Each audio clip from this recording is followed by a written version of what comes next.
আপনারা দেখছেন গণতদন্ত টেলিভিশন।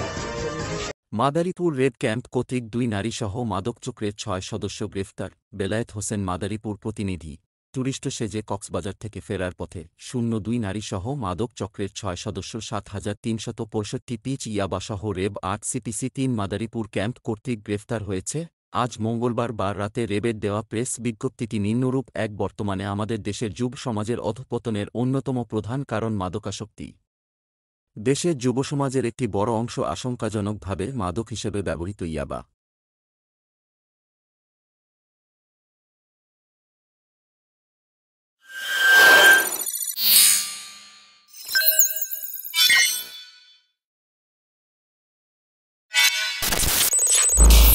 আপনারা দেখছেন গণতদন্ত টেলিভিশন।